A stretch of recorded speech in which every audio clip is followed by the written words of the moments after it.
The seismologist had been awake for 22 hours when the fourth alert came in.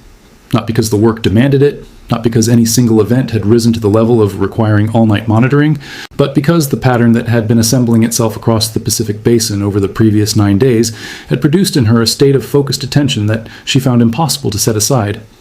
She had been in this profession for 14 years. She had processed thousands of earthquake alerts, had tracked hundreds of sequences, had sat through dozens of elevated activity periods when the Ring of Fire was doing what the Ring of Fire occasionally does, producing clusters of significant events that arrive close together in time, and that invite exactly the kind of pattern seeking that the training of a careful scientist teaches you to resist. She knew how to resist it. She had done it many times. But the pattern in front of her at 3 a.m, spread across 4 different segments of the most seismically active geological feature on the planet, was not yielding to her resistance in the way that the others had. Something about the spatial distribution of the events, the specific locations, the way they were sitting on the map relative to each other and relative to the fault systems that connected them at depth, was keeping her at her desk long past the point when professional caution should have sent her home. She pulled up the stress transfer calculations one more time. She had run them twice already that evening, and both times the numbers had come back pointing in the same direction, toward the same set of fault segments in the same region of the arc system that had been quiet for a period that the paleoseismic record suggested was approaching the end of the range, consistent with its known recurrence interval. She printed the output, put it in a folder, and sent an email to the chair of the working group that coordinated monitoring and communication for the region. The email was 3 sentences long. The third sentence read, "I think we should talk about this before the end of the week." By the end of that week, the working group had convened a call that included scientists from 6 countries. By the end of the following week, the monitoring protocols for 3 separate national seismic networks had been updated to increase the frequency of automated reporting for specific regions. And the conversation that the seismologist had begun at 3 a.m, looking at a pattern that would not yield to her resistance, had become a coordinated scientific assessment that was being communicated, carefully and precisely, and with the appropriate weight of uncertainty clearly stated, to the emergency management agencies, whose job it is to translate scientific findings into the preparedness decisions that determine how communities survive the next time the Ring of Fire moves. The Ring of Fire is a term that has been used so often and in so many contexts that its meaning has become somewhat diluted through familiarity. It appears on classroom maps and in natural disaster documentaries and in the opening paragraphs of news articles about earthquakes and volcanic eruptions, and its use has become so routine that it is easy to forget what the term is actually describing and why the description matters. The Ring of Fire is not a line on a map. It is not a simplified representation of a boundary between geological structures. It is a physical reality, a horseshoe-shaped zone of active tectonics that encircles most of the Pacific Ocean basin, stretching from the southern tip of South America northward along the western coast of the Americas, parsing across the Aleutian Islands, descending through Japan and the Korean Peninsula and the Philippine archipelago, and the islands of Indonesia and the Pacific Island nations, and down to New Zealand. Along this arc, which spans approximately 40,000 kilometers, the tectonic plates that make up the outer shell of the Earth are actively interacting, being subducted beneath each other, grinding past each other along transform faults, fracturing and bending and releasing the accumulated stress of that interaction in the form of earthquakes and volcanic eruptions that collectively account for the overwhelming majority of the planet's seismic and volcanic energy release. The ring is not a single structure. It is a series of distinct subduction zones and fault systems that are geologically and mechanically connected to each other through the broader dynamics of the Pacific Plate and the plates that surround it. The Pacific Plate, which is the largest single tectonic plate on Earth by area, is moving in a generally northwestward direction relative to the plates that border it, and its motion drives the subduction and the earthquake activity that defines the ring. The rate at which the Pacific Plate is moving varies along different segments of the ring, from a few centimeters per year in some regions to nearly 10 centimeters per year in others. These convergence rates determine how quickly stress accumulates on the locked portions of the subduction interface, and therefore how frequently large earthquakes occur and how large they can be. The concept of the ring waking up, which appears in the title of this story and which is the language that journalists and commentators reach for when elevated seismic activity is observed across multiple parts of the arc, is a metaphor that is simultaneously useful and misleading. It is useful because it captures the sense that something has changed in the pattern of the ring's behavior, that a system that had been in a relatively quiet state has shifted into a more active one. It is misleading because it implies that the ring has a single unified state, that it can be asleep or awake as a whole, when the physical reality is that the ring is a collection of distinct but connected systems that each have their own loading histories and their own timing of rupture, that are at any given moment in different phases of their respective seismic cycles, and that can show elevated activity in some segments, while others remain relatively quiet. When experts describe themselves as concerned about an apparent awakening of the ring, they are not saying that the entire 40,000-kilometer arc is simultaneously approaching some kind of critical threshold. They are saying that the specific pattern of recent events in the specific locations where they have occurred, against the background of what the science knows about the current loading state of the fault systems in those locations, is producing a level of concern that warrants more careful attention and more active communication than the routine background monitoring of the ring provides. The pattern that is currently producing that concern is what requires close examination. The first of the 4 events that form the core of the pattern occurred along the Tonga-Kermadec subduction zone, one of the most structurally extreme environments in the Pacific Basin. The Tonga-Kermadec Trench, where the Pacific Plate dives beneath the Indo-Australian Plate at one of the fastest convergence rates on Earth, is a place where large earthquakes are common enough to be expected, but where the specific characteristics of the earthquake that initiated the current sequence stood out to the scientists who analyzed it in the days following the event. The magnitude was significant, reaching into the range that the seismological community treats with a particular level of post-event attention.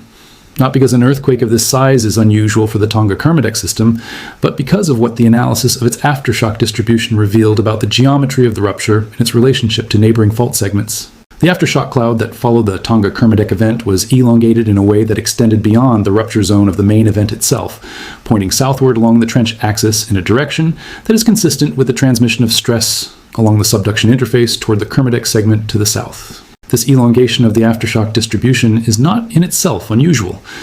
Large earthquakes frequently produce aftershock clusters that extend beyond the immediate rupture zone as the surrounding crust adjusts to the new stress state created by the main event. But the specific orientation of the elongation and the magnitude distribution of the aftershocks at the southern end of the cluster suggested to the seismologists analyzing the sequence that the stress transfer from the main event had been preferentially directed southward rather than distributed evenly in all directions around the rupture zone, and that the fault segments receiving the highest stress transfer were specifically those that the Coulomb stress modeling had identified as being in the late phase of their loading cycles before the main event occurred. 4 days after the Tonga-Kermadec event, a magnitude 6, 9 earthquakes struck in the offshore region of northern Japan. The Japan event was geographically separated from the Tonga-Kermadec event by several thousand kilometers, and the standard analysis of static stress transfer would not predict any significant stress change at the Japan location from a source that far away.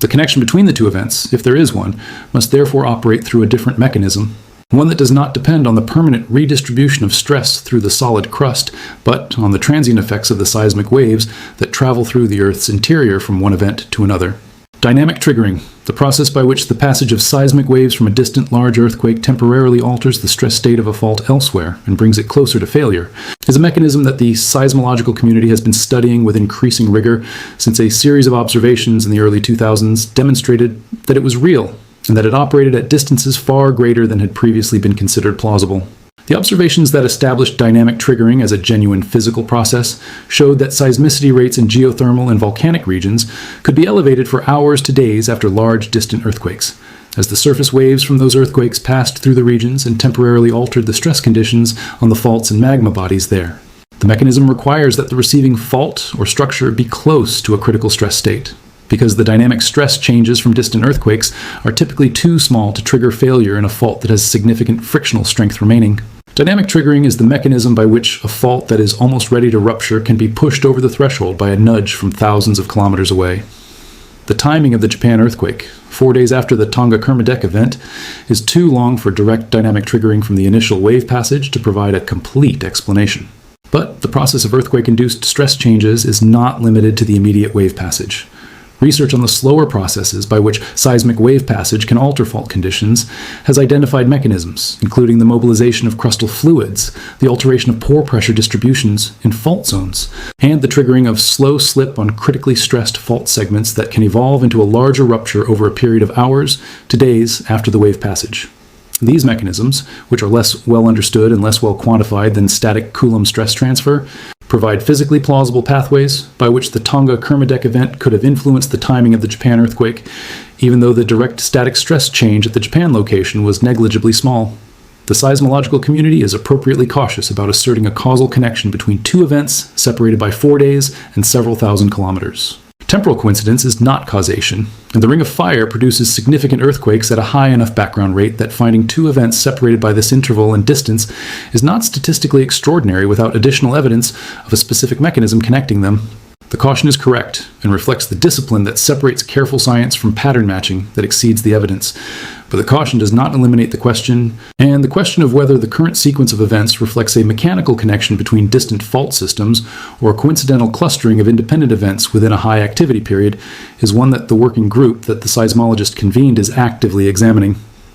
The Vanuatu earthquake, which occurred 3 days after the Japan event, added the third point to the pattern and introduced a geographical dimension that strengthened the concern of the scientists tracking the sequence. Vanuatu sits on one of the most complex sections of the Ring of Fire, at the convergence of multiple tectonic microplates in the southwestern Pacific, where the pattern of subduction and arc volcanism is less geometrically regular than in the more simply structured segments of the ring further north and south. The Vanuatu earthquake struck in a region where the stress transfer from the Tonga-Kermadec event was geometrically favorable for rupture promotion, based on the Coulomb stress modeling that the seismology team had been running. The favorable geometry does not prove that the Vanuatu earthquake was triggered by the Tonga-Kermadec event,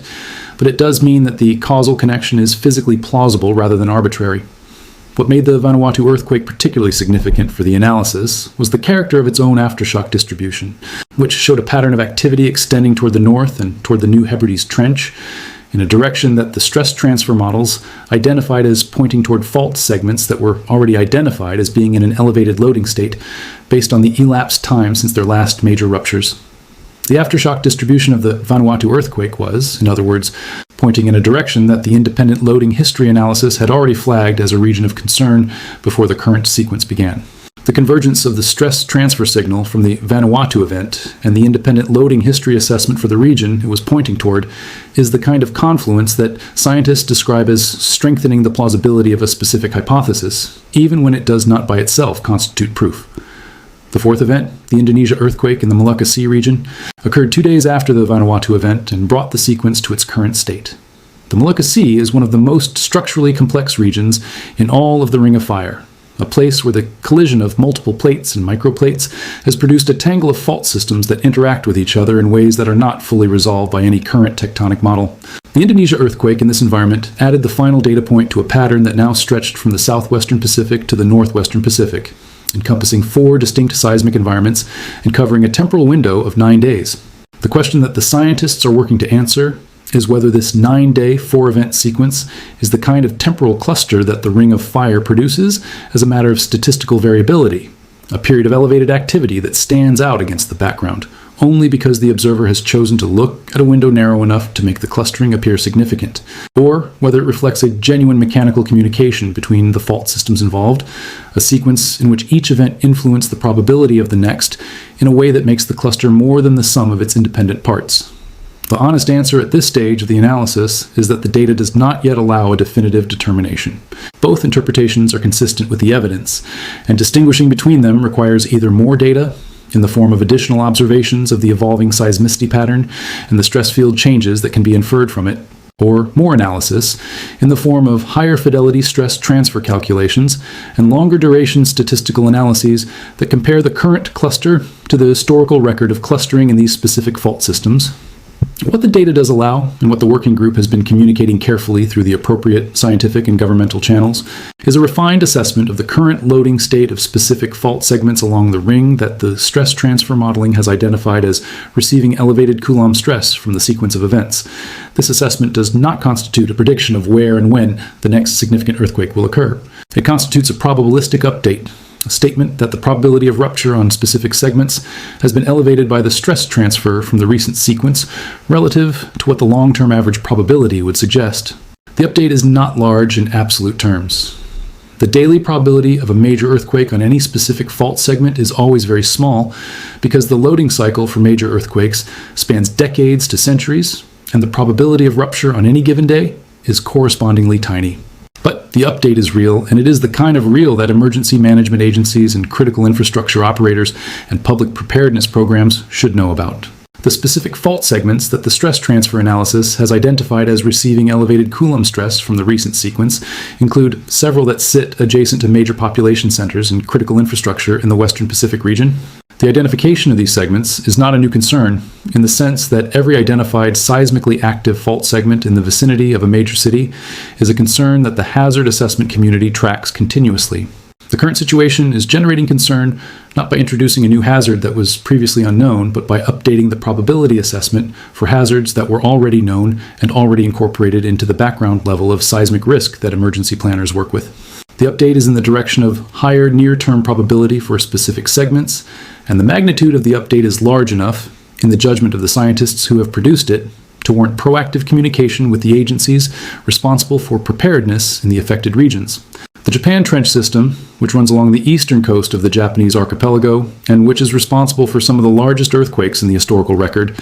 is one of the structures that the current analysis has flagged for heightened attention. The 2011 Tohoku earthquake and the catastrophic tsunami it generated demonstrated with devastating clarity what the Japan Trench System is capable of. And the post-Tohoku analysis of the stress field changes produced by that rupture has been one of the most intensively studied problems in earthquake science of the past decade. The current sequence has added a small but non-zero Coulomb stress increment to some of the segments of the Japan Trench System that had already been identified in the post-Tohoku stress analysis as receiving positive stress transfer from the 2011 rupture. The cumulative effect of the 2011 transfer and the current small increment does not change the fundamental hazard picture for Japan, which is already one of the most well-characterized and well-prepared earthquake environments in the world. But it does represent a piece of information that the Japan Meteorological Agency and the associated research institutions that track the Japanese seismic environment need to incorporate into their ongoing assessment. The Philippine Trench System, which runs along the eastern side of the Philippine Islands and which is the source of some of the largest earthquakes in the historical record of the Philippines, is another structure that the stress transfer modeling has flagged. The Philippines has a documented history of catastrophic earthquake and tsunami events stretching back centuries, and the current loading state of the Philippine Trench System, based on the elapsed time since the last major ruptures on specific segments, and on the geodetic measurements of surface deformation that indicate the rate of stress accumulation, was already at a level that placed some segments in the late phase of their estimated loading cycles before the current sequence began. The stress transfer from the recent sequence, directed through the geometrically connected fault systems of the southwestern Pacific, adds a small increment to the loading state of specific Philippine trench segments, nudging them slightly closer to the threshold that has been estimated for rupture initiation based on the historical record of past events and the current deformation monitoring data. The Cascadia subduction zone, which lies at the northern end of the Ring of Fire, and which is the most significant unruptured seismic hazard in the continental United States, is not directly implicated in the current sequence in any mechanistic sense. The events that have occurred over the past 9 days are all in the western Pacific, thousands of kilometers from the Cascadia system, and the static stress transfer from those events at the Cascadia location is negligibly small. But the current Ring of Fire activity is a reminder of the broader context in which the Cascadia hazard exists, the context of a globally active subduction system, in which the processes that drive large earthquakes are operating continuously along the full extent of the ring, and in which the Cascadia system's accumulation of stress since its last full rupture in January of 1700 continues regardless of what is happening elsewhere on the ring. The current activity does not change the probability of a Cascadia rupture, but it is part of the evidence that the Ring of Fire is a system in which major earthquakes are not anomalies, but normal products of the tectonic processes that have been operating since long before the first human being stood at the edge of the Pacific and watched the waves come in. The volcanic dimension of the Ring of Fire's current activity is a component of the picture that has been receiving less attention in the scientific discussion of the recent earthquake sequence, but that is part of the complete story of what the ring is doing. Several of the volcanic systems along the ring that are monitored continuously by the volcano observatories in their respective countries have shown elevated unrest in the weeks surrounding the seismic sequence, with increased seismicity beneath volcanic edifices, changes in ground deformation patterns, and in some cases elevated gas emissions that suggest increased magmatic activity at depth. The relationship between large earthquakes and volcanic unrest is complex and the subject of ongoing research.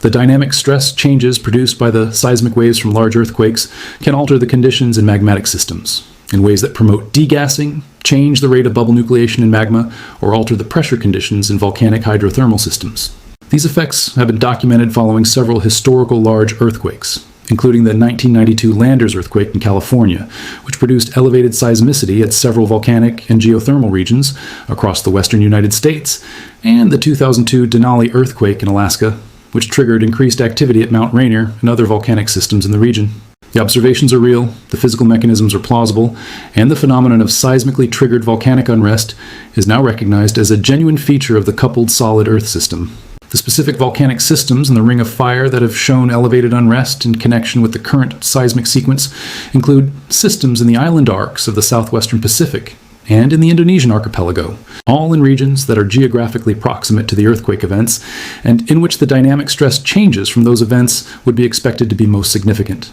The elevated unrest does not, in any of the cases currently being monitored, represent an imminent eruption crisis. The monitoring agencies responsible for these systems have assessed the current unrest as consistent with the kind of background fluctuation that volcanic systems regularly produce, potentially enhanced by the seismic forcing from the recent earthquake sequence, but not yet elevated to the level that would indicate an impending eruptive event requiring public warning. This assessment is being updated continuously as new monitoring data arrives, and the agencies have made clear that the status could change if the unrest continues to intensify or if new monitoring parameters show changes that alter the evaluation. The coupling between earthquakes and volcanoes along the Ring of Fire is one of the dimensions of the system's behavior that makes the phrase, "the ring," woke up something more than a simple description of elevated earthquake activity.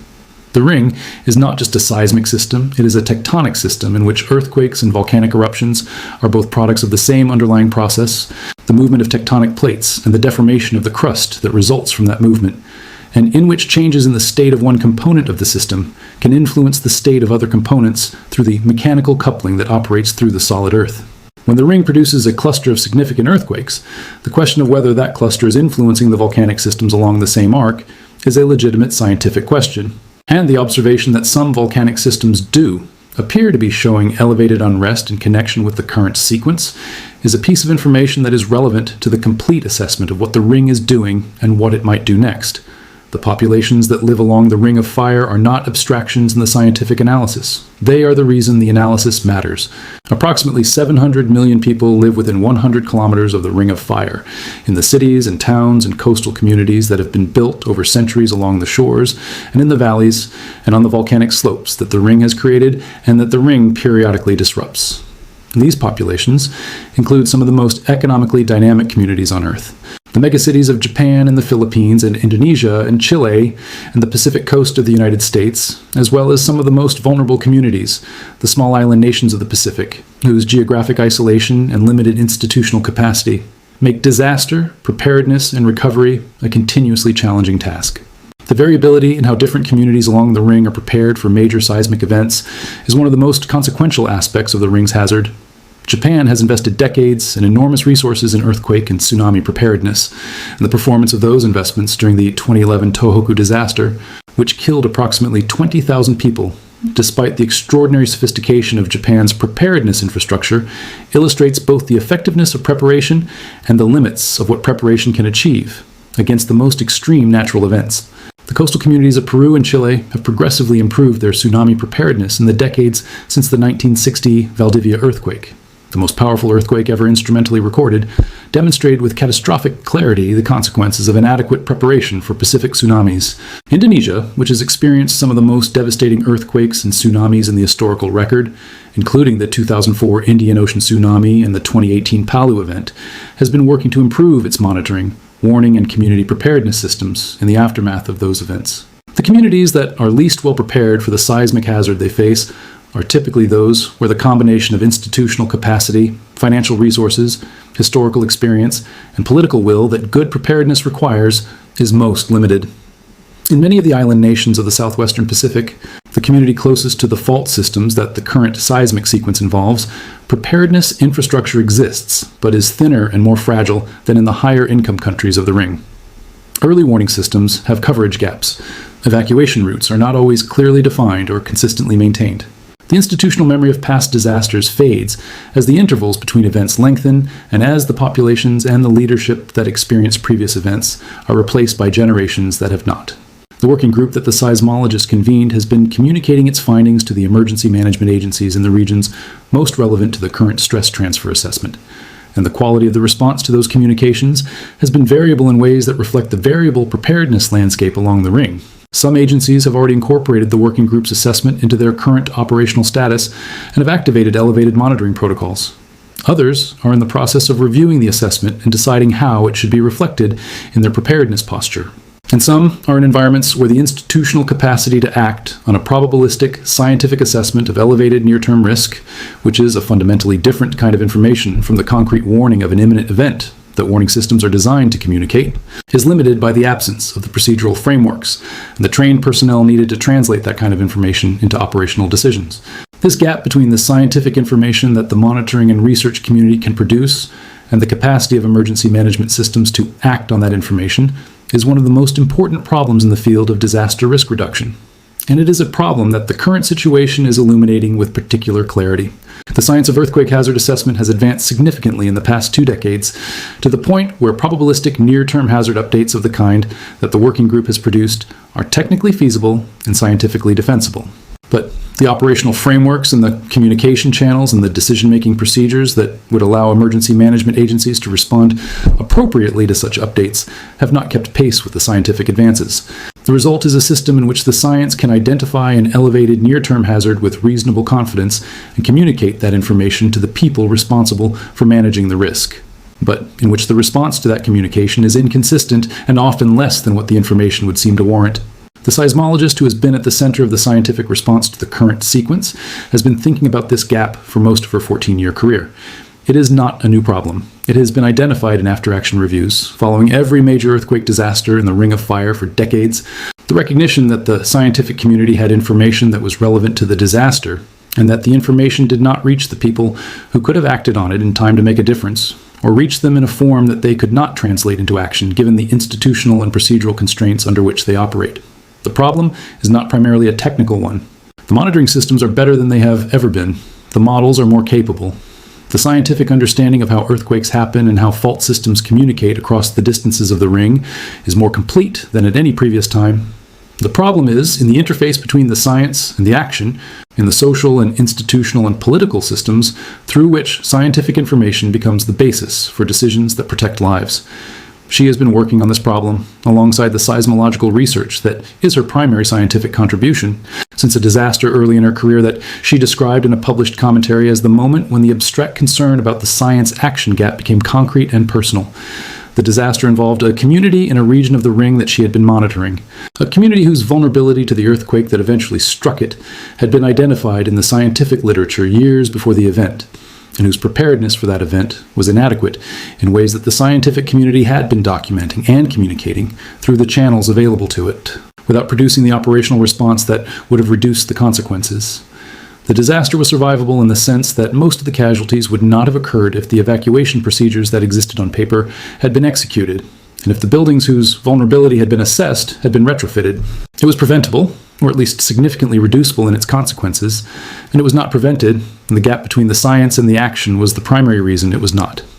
That experience shaped the way she approaches the current situation. She is not simply running the stress transfer models and producing the scientific output that her role as a seismologist requires. She is actively engaged in the communication of the findings to the agencies that can act on them, in the translation of the probabilistic language of seismic hazard assessment into the operational language of emergency management, and in the process of identifying and filling the gaps in the institutional frameworks that allow scientific information about elevated near-term hazard to become actionable preparedness decisions. This is work that goes beyond the conventional boundaries of seismological research, and it is work that the scientific community has increasingly recognized as essential to the mission of reducing earthquake losses along the Ring of Fire. The Ring of Fire has been producing earthquakes and volcanic eruptions for as long as it has existed, which is to say, for as long as the Pacific Plate has been subducting beneath the surrounding plates, a period of tens of millions of years that encompasses the entire span of complex animal life on Earth. The current elevated activity, whatever its ultimate significance in the specific context of the fault systems and populations involved, is not an anomaly in the geological record. It is a pulse in a continuous process, one of the many periods of elevated activity that have occurred throughout the geological history of the ring, and that will continue to occur for as long as the tectonic forces that drive the ring continue to operate.